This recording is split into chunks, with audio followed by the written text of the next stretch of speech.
to you all about abdominal trauma. I do not expect you to know every details of this topic since it covers a wide variety of subtopics.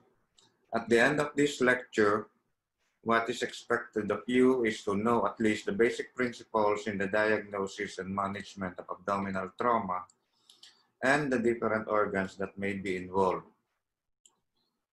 Okay, let me first introduce myself.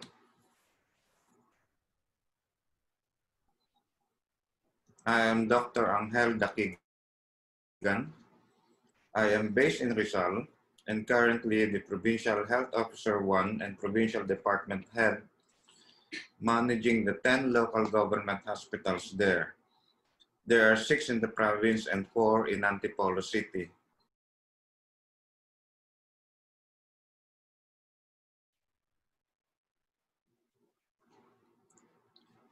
I will be discussing to you all about abdominal trauma. I do not expect you to know the topic since it covers a variety of subtopics. At the end of this lecture, what is expected of you is to know at least the basic principles in the diagnosis and management of abdominal trauma and the different organs that may be involved. Okay, let me first introduce myself.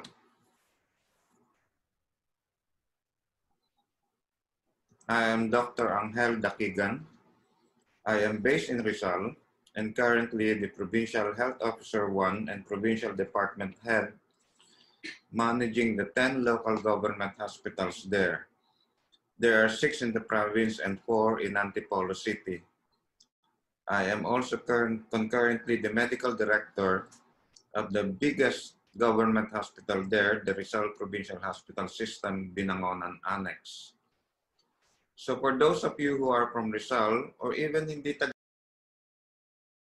you may want to practice your profession there in 2 to 3 years. The video being shared. Are you hearing the audio of the video? Yes po, Doc. Pero nawawala po yung video. Like, nag-e-end po. So, pag naka-share screen yung slides, nawawala yung audio? Yung video po yung nawawala, Doc. Meron pong audio, Doc.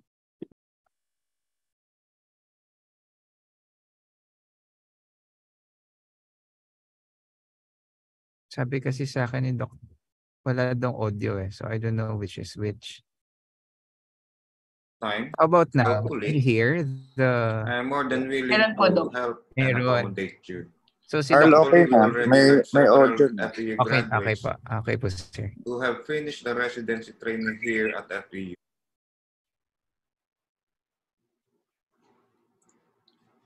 I will be discussing to you all about abdominal trauma. I do not expect you to know every details of this topic since it covers a wide variety of subtopics. At the end of this lecture, what is expected of you is to know at least the basic principles in the diagnosis and management of abdominal trauma and the different organs that may be involved. Okay, let me first introduce myself.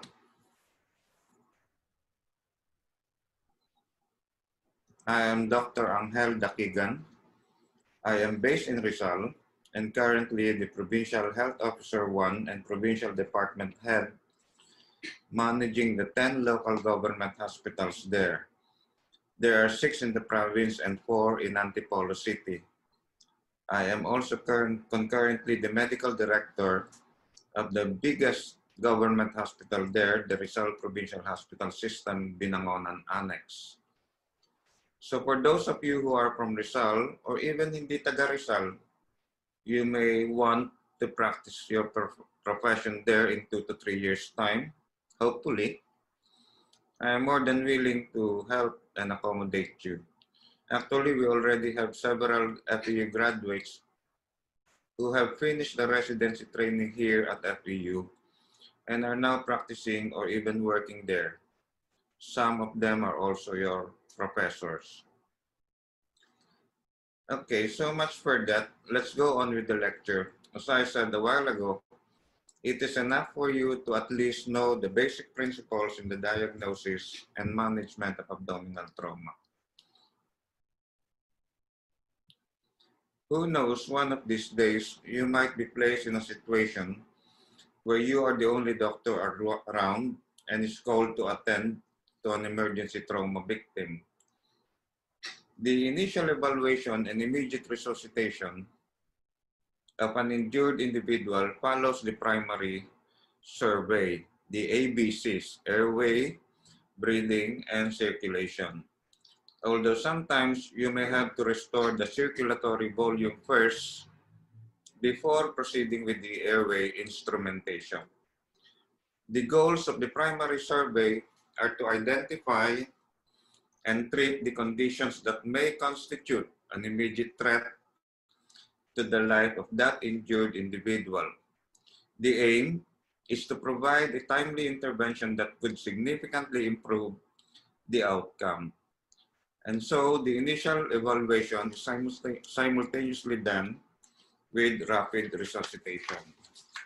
Now, once you have stabilized the patient and corrected the immediate conditions that are life-threatening, then you proceed and do a more thorough secondary assessment and history taking. The patient, if conscious, or the relatives should be asked for informations like allergies, medications, past illness or pregnancy, last medication, and the events related to the injury. All of these may have a bearing on your subsequent management. The physical examination should proceed systematically from head to toe. The first R following a trauma during which aggressive resuscitation is done is the golden R. What you will do during this period may or may not improve the chances of survival of the patient or even restore the normal function. Okay, so that is just for the basic principles of trauma in general.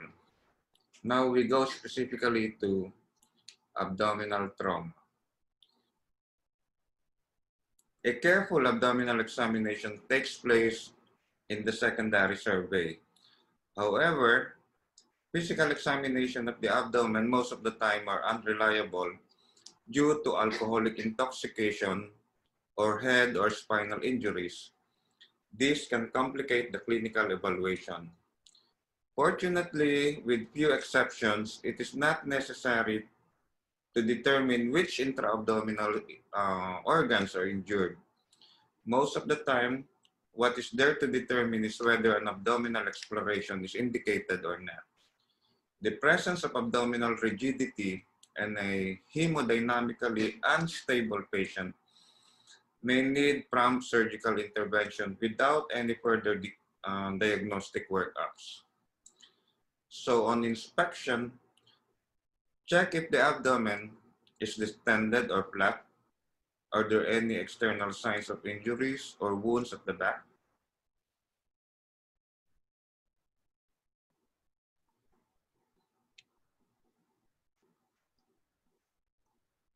Okay, in this illustration, you have an obvious seatbelt sign. That's that diagonal portion there, that red one.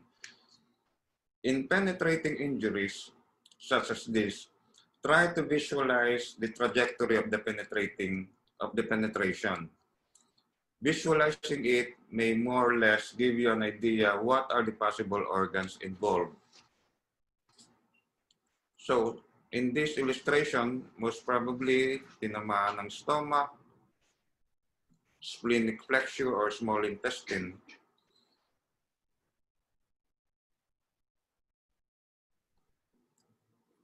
Now, palpation of the abdomen may elicit abdominal tenderness. Although, as I have said a while ago, this may not be reliable.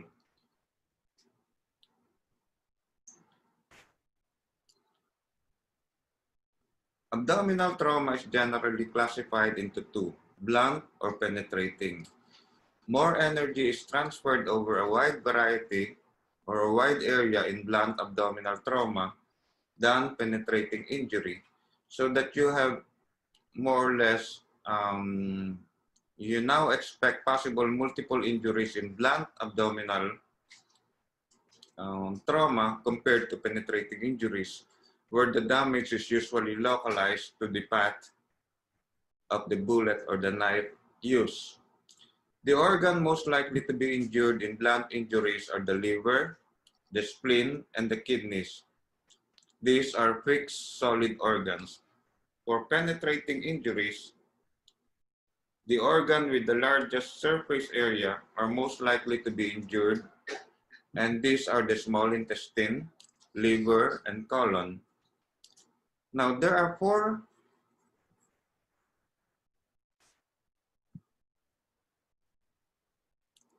mechanisms of blunt abdominal trauma. First is the rupture or blunt injury. This is caused by the sudden increase in intra-abdominal pressure.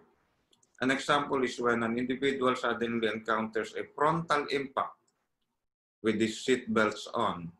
This may cause perforation of a hollow viscous or a mesenteric tear. Second is the crushing injury.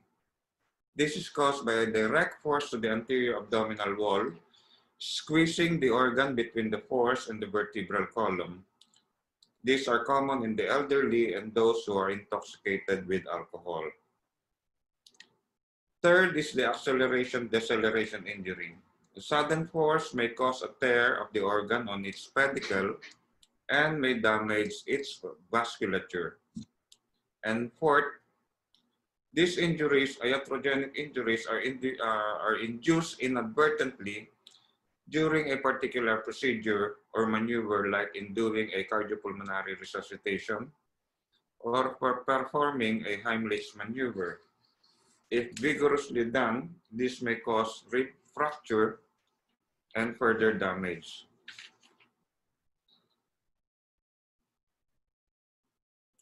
Now, knowing the mechanism of injury and its location on physical examination, plus the overall condition of the patient, additional diagnostic studies may be indicated. The hemodynamically and mental status of the patient will dictate what appropriate course of action should be taken. Intra-abdominal injuries causing hemorrhage or spillage of intestinal contents may be determined using several armamentarium. The physical examination may be unreliable in the elderly or intoxicated individual. An upright chest X-ray will show free air under the diaphragm, indicating a hollow viscous blowout. The CT scan or DPL, diagnostic peritoneal lavage, and sometimes an outright exploratory laparotomy are performed depending on the situation. Here you have a free air between the right diaphragm and the dome of the liver. These may indicate injury to the stomach, the small intestine, or the colon, all of which are hollow organs. Okay, you have a CT scan indicating a fluid collection around the liver, which may mean ongoing hemorrhage. Now, injury to the genitourinary tract, particularly the kidneys and ureters, may be determined using a CT scan with IV contrast. If there is blood in the urethral meatus or on rectal examination, you have a high-riding prostate gland or external signs of edema in the perineum, you may want to request for a retrograde urethrogram to visualize the exact location of bleeding.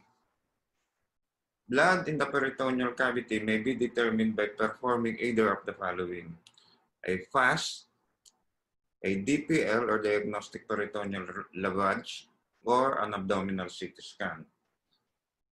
FAST stands for Focused Abdominal Sonography for Trauma. It can determine the presence of fluid or blood.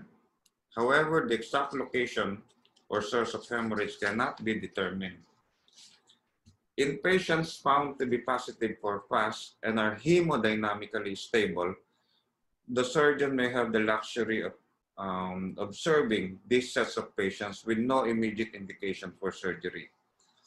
The ultrasound is performed in the right upper quadrant, the epigastric area, the left upper quadrant, and the hypogastric area.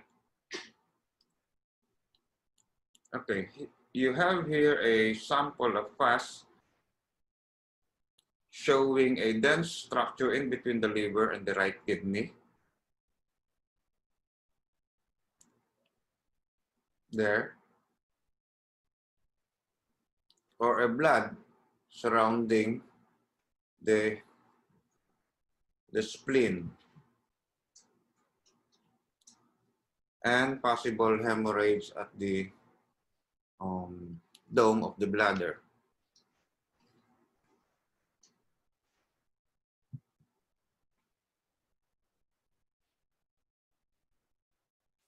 A DPL or diagnostic peritoneal lavage is seldom performed nowadays with the advent of FAST and a CT scan. However, it is still useful in certain areas where the two advanced diagnostic procedures are not readily available. A small incision is done and just below done just below the umbilicus, and a catheter is placed inside the abdominal cavity, after which 1 liter of normal saline solution is infused and later evacuated for cytologic examination. Now, this is the result of a positive diagnostic peritoneal lavage. Now, sometimes a cytologic examination may not be feasible. What you can do is place the effluent collected and try to see or read the letter behind the bottle containing the effluent. If you can no longer read those letters behind that effluent, that may constitute a positive diagnostic peritoneal lavage.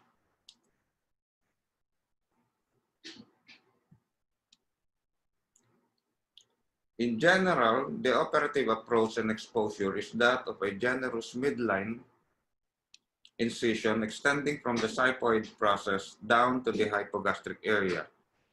For children under 6 years old, a transverse incision may be more of an advantage.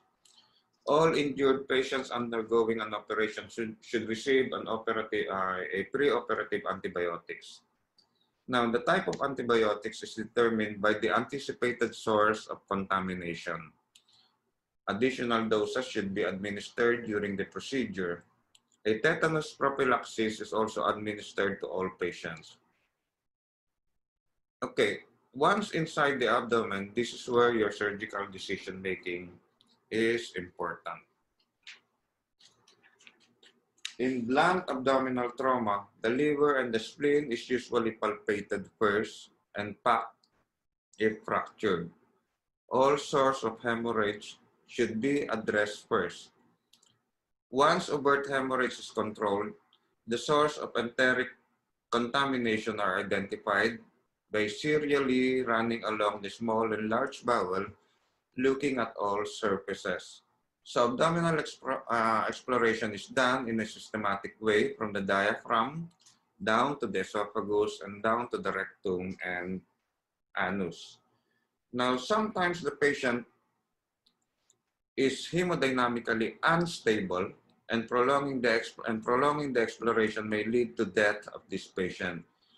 This is where the concept of damage control surgery comes in, or a DCS. DCS is designed to minimize blood loss and further spillage of intestinal content as a priority measure in a compromised patient. The measure aims to arrest the lethal triad of hypothermia, metabolic acidosis, and cardiac arrhythmia. This is the vicious cycle observed in many trauma patients. DCS aims to stop this by minimizing operating time so that the patient can be transferred temporarily to a surgical intensive care unit where physiologic restoration is done. The operative technique used as temporary measures and the definitive repair of injury are delayed until the patient is physiologically stable. The abdomen is temporarily closed, and after being stabilized, the patient is returned to the operating room within 24 hours for a second look operation. Okay, just an algorithm and summary in the management of abdominal trauma.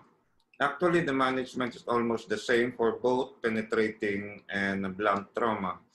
The difference lies on how soon you will open up that patient, that's one, and depending on the results of the diagnostic examinations performed, if any, as well as the condition of the patient, if stable or not. Okay, we go to treatment of specific injuries.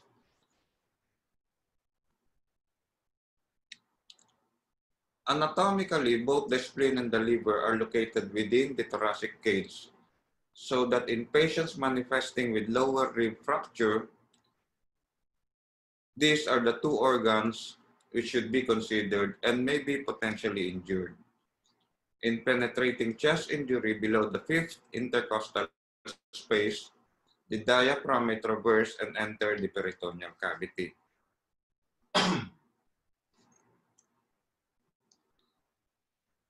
Now, the liver, being a large organ, makes it the most susceptible to blunt abdominal trauma. It is the second most commonly injured organ in abdominal trauma after the spleen, and the right lobe is more commonly injured than the left lobe. With the advent of CT scan and ultrasound, non-operative management of solid organ injuries such as this are often prescribed in a hemodynamically stable individual. The only absolute contraindication to non-operative management is in a hemodynamically unstable patient presenting with intraperitoneal hemorrhage. Initial control of hemorrhage is best accomplished using the perihepatic packing and manual compression. Now, if the patient has persistent bleeding despite all those packing, injury to the hepatic artery, portal veins, and other retrohepatic vasculature should be considered. Okay, I repeat, if the patient has persistent bleeding despite all those packing, consider now a hepatic artery, a portal vein, and other retrohepatic vasculature. The Pringles maneuver, Pringles spelled as P-R-I-N-G-L-E-S. Pringles maneuver will help delineate the source of hemorrhage. With the application of vascular clamps across the portal triad, hemorrhage from these vessels, the hepatic artery, portal vein, will stop. Whereas bleeding from hepatic veins and vena cava will continue despite applying the Pringles maneuver. In general, ligature of these vessels to the level of the common hepatic artery are tolerated because of the existence of collaterals. The right and left hepatic artery may be ligated in extreme cases, and the portal vein may be selectively ligated also. Now, if you ligate the portal vein, after a while, liver necrosis may appear and may necessitate a delayed anatomical resection of that necrosed segment of the liver. If the right hepatic artery is ligated, knowing now that the blood supply of the gallbladder is from the right hepatic artery, a cholecystectomy is performed. Injury to the hepatic parenchyma are usually addressed by packing alone or sometimes applying topical hemostatic technique. Complications of liver injuries are associated with bile injuries, leading to bile peritonitis or biloma, and delayed hemorrhage as well as hepatic abscess are also observed.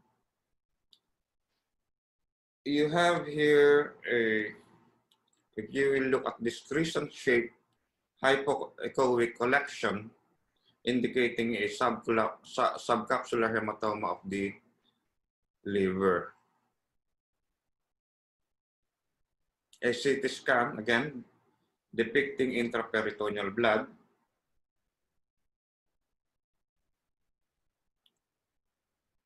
Within the vicinity of the liver. Now, this is the grading of the liver injuries. I'm not expecting you to memorize this one.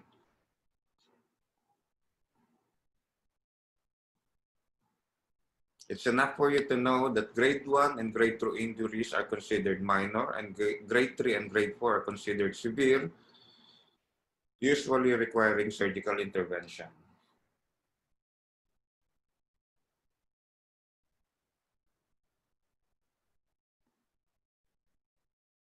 Okay, so that's the algorithm in the diagnosis and management of liver injuries. Now, splenic injury, before, splenic injuries are often managed by outright splenectomy. Now, with the recognition of immune function of the spleen, surgeons have shied away from outright removal of the spleen. And plus the fact that we now have a CT scan, that's why non-operative management of splenic injury was advocated in patients with no other concomitant abdominal injuries. Indications for early intervention includes initiation of blood transfusion within the first 12 hours in a hemodynamically unstable patient. Splenectomy and splenotherapy may be done depending on the extent of injury. Now, you also have a grading for splenic injury. Do not memorize that. Okay, so these are the criteria for non-operative management of splenic injury.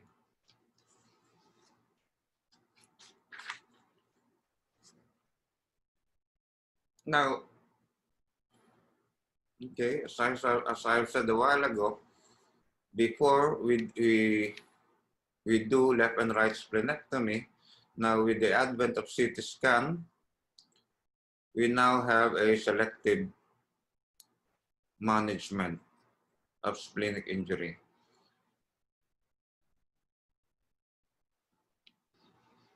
For stomach and small intestinal injury, the management is straightforward. And usually these injuries are just repaired with a single layer of suture. Now, the commonly missed gastric injury is the posterior wound of a true and true penetrating injury. This can be addressed, or this can be prevented by injecting or instilling methylene blue via the nasogastric tube, and try to find out if that methylene blue will spill over the abdominal cavity, indicating an injury somewhere in the stomach. Duodenal and pancreatic injuries are also managed straightforward, and majority of these duodenal hematomas are managed non-operatively and placement of nasogastric tube to rest the bowel. Small duodenal lacerations are repaired with a single layer of suture. Now, pancreatic injuries are often managed with closed suction drainage, so meaning conservatively. But sometimes a partial pancreatectomy is done in a severely damaged pancreas.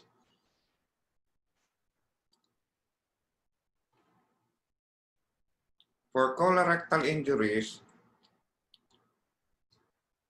okay, these are some of the,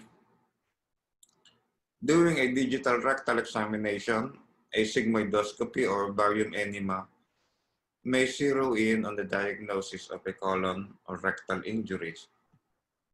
The treatment is straightforward. A primary repair is done if the colon is minimally damaged. However, these are the contraindications of primary closure of a colonic injury. Okay? If you have massive colonic destruction and massive contamination.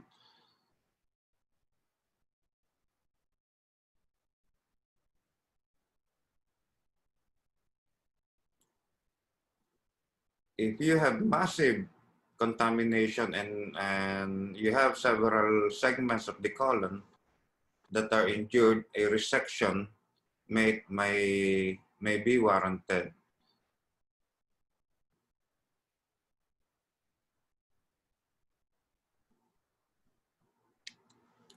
Complications related to colonic injury includes intra-abdominal abscess, fecal fistula, and stomal complications that are managed conservatively. Now, 90% of blunt renal injury are treated non-operatively. Hematuria generally resolves within a few days with bed rest alone. Now, okay, that's a CT scan depicting a subcapsular hematoma, the kidney.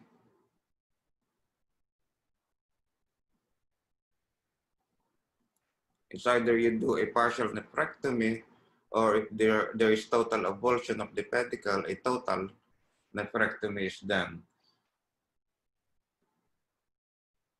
So these are the conservative treatment: bed rest, IV fluids, analgesic, and follow-up or serial ultrasound examination.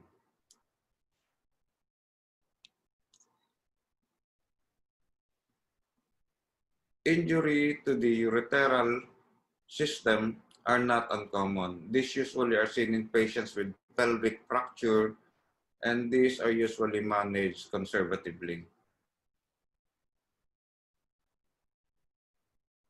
Bladder injuries are subdivided into intraperitoneal extravasation and extraperitoneal extravasation. Rupture or lacerations are managed with a continuous sutures, single layer of absorbable monofilament.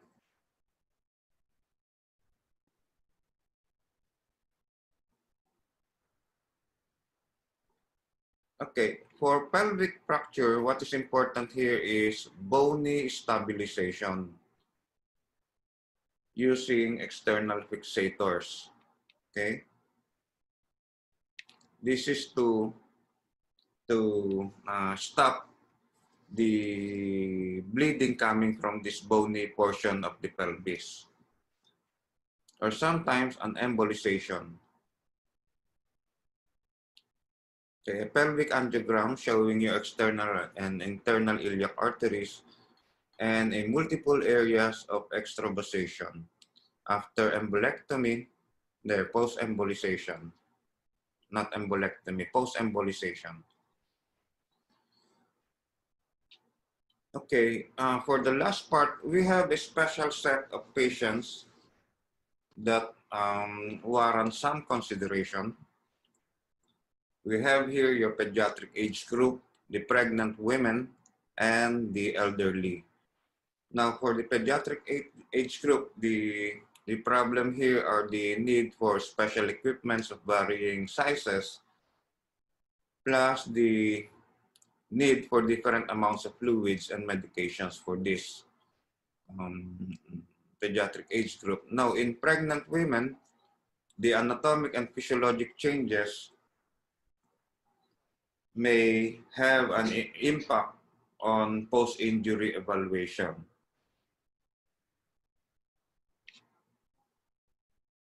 The problem with the elderly is that most of these patients are taking medications, and they have comorbid factors like your heart disease, diabetes, or lung diseases. The chronologic age, however, is not the best predictor of outcome, but the presence of pre-existing conditions of these patients. Okay, so I think that's about it. Most of my questions will be taken from this lecture alone. Thank you.